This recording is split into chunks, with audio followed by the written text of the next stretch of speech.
In the kitchen, I find a casserole dish I don't recognize. Thought you might enjoy some manicotti. Looking forward to meeting you. B. Trixel, the card says. The manicotti tastes like big fat spaghetti with pizza inside. I'm going for fourths, or maybe it's fifths, when I hear the knock. Don't answer it, I yell to Natalie as I wade through the boxes to the front door. The last thing I want is to meet new kids when Natalie's around. New people don't understand about her. They just don't. Open up, a girl cries. It's a little kid, a short person anyway. That's all I can make out through the window. No, I call back, but too late. Natalie's already there. She has both hands on the knob and all her weight rocked back on her heels, trying to get the door open. Don't open it. I shove my weight against the door. Come on, you know you're gonna, the girl outside says. Oh great, I have little Eleanor Roosevelt on the other side of this door and Natalie the screamer on the other. What they say about females being the weaker sex is the biggest lie in the world. It doesn't matter that I weigh more than both of them put together. I know when I'm beat. I let Natalie open the door. The girl outside has black curly hair that's flat on one side as if she'd slept on it. She's missing half of her teeth. The ones she has are either too large or too small for her mouth. How old are you? She demands. 12? No, you're not, she says, walking right in without bothering to ask. Well, why would I lie about how old I am? She bites her lip, like she's thinking about this. You got a big neck. You're supposed to get a long nose if you lie, not a big neck. No. She shakes her head as if she's absolutely certain I'm wrong. And you're what, 7? 7 1/4. Hello, Natalie. The girl smiles. Hello, Natalie. The girl smiles her big tooth, little tooth, gap tooth smile. Your dad told me all about her, she whispers. We both look at Natalie. Her hair is like mine, brown and blonde, all mixed up like birdseed. Different eyes, though. Mine are brown. Hers are green like the marbles nobody likes to trade away. But the way she holds her mouth too open and her shoulders uneven and one hand clamps down the other, people know. They always know. How old is she? The girl whispers. 10, I answer. Natalie's age is always 10. Every year my mom has a party for her and she turns 10 again. My mom started counting Nat's age this screwy way a long time ago. It was just easier to have her younger than me. Then my mother could be happy for each new thing I did, without it being another thing Natalie couldn't do. What's your name, anyway? I ask. Teresa Madiman. I'm supposed to show you around. You haven't seen anything yet, have you? Well, we just got here last night. Natalie, come on, we're going now. Run, get her coat, Teresa orders. I'm big as a linebacker, and a 7-year-old girl treats me like her errand boy. Does she smell weakness on me? Still, I want to get a look at this weird little island, and what do I care what a bunch of criminals think anyway? I scribble a note to my mom and tell her we've gone out, and prop the paper between the ketchup and the cod liver oil. Come on, Nat. It's not everybody who gets to live down the street from thieves and murderers, you know. Chapter 3, Trick Monkey. Same day, Saturday, January 5th, 1935. The first thing I see when I walk out the door is the guard tower.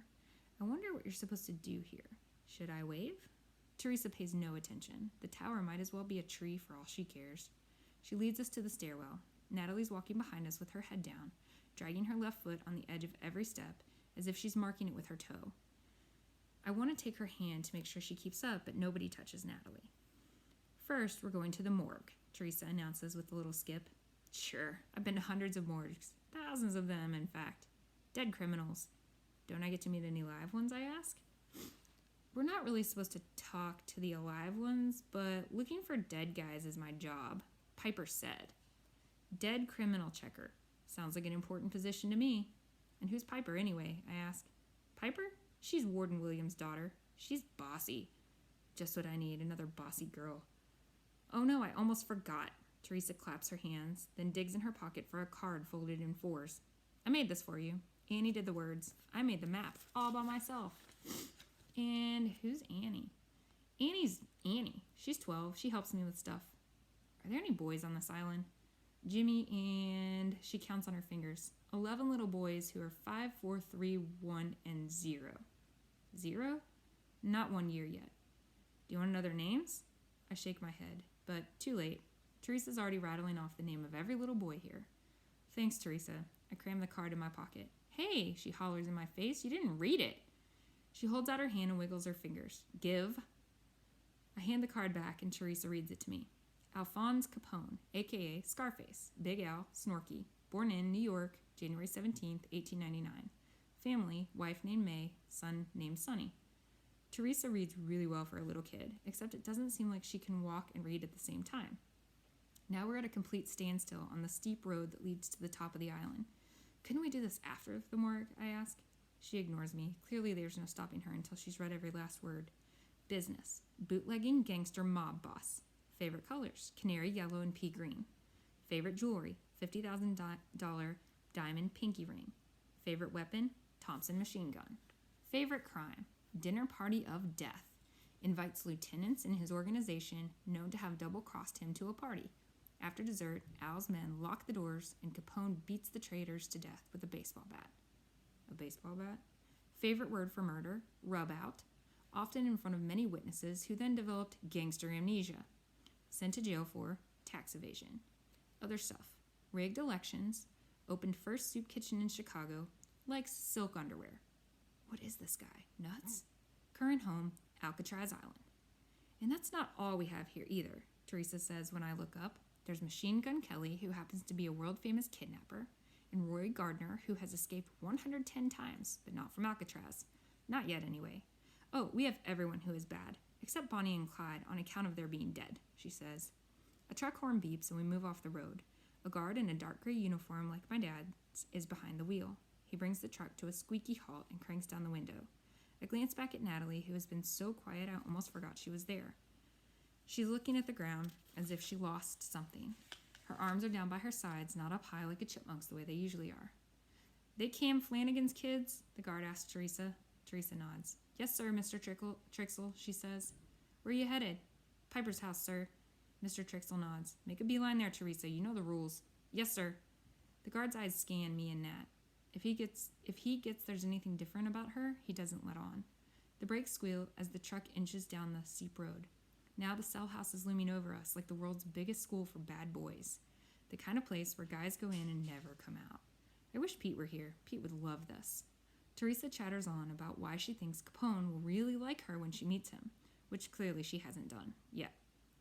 The road cuts back away from the water tower. We follow it up a short way to a little cottage. It looks cute, almost like a playhouse. The sign above the glass door reads, Morgue.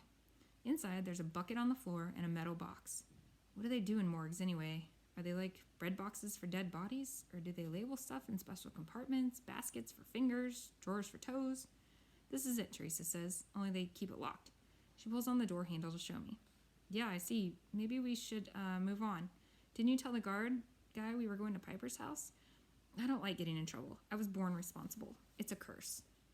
Then another girl's crusty voice comes from the shadows behind the morgue. What's the matter with your sister? My chest gets tight. The blood rushes to my head. The girl comes around the side of the building, flipping a flat yellow hat on her finger like a pizza. My face turns red just seeing her. She's a looker. If Pete were here, he'd whistle. She retarded? The girl asks. None of your business, I tell her. The girl has freckles and full lips like a movie star.